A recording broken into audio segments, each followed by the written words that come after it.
চোটের কারণেই গেলেন দল থেকে ছিটকে। গ্লেন ফিলিপসের বদলে মাঠে নামবেন শ্রীলঙ্কার দাসুন সানাকা। বাধ্য হয়ে নিউজিল্যান্ডের ক্রিকেটারকে হারালো গুজরাট।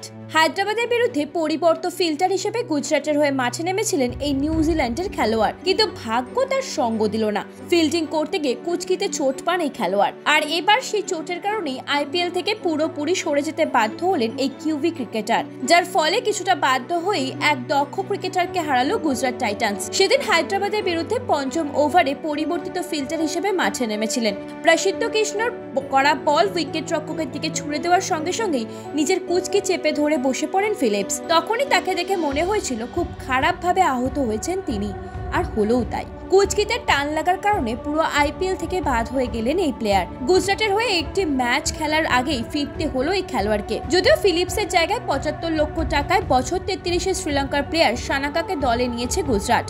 আইপিএলে সেভাবে তাকে দেখা না গেলেও শ্রীলঙ্কার হয়ে কয়েকবার নেতৃত্ব দিতে দেখা গিয়েছে এই প্লেয়ারকে। জানিয়ে রাখি, এখনো অবধি আইপিএলে মাত্র 3টি ম্যাচে 26 রান করেছেন সানাকা। তবে এখন এটাই দেখার গুজরাটের হয়ে কি করতে পারেন তিনি। ব্যুরো রিপোর্ট, ভারত সমাচার।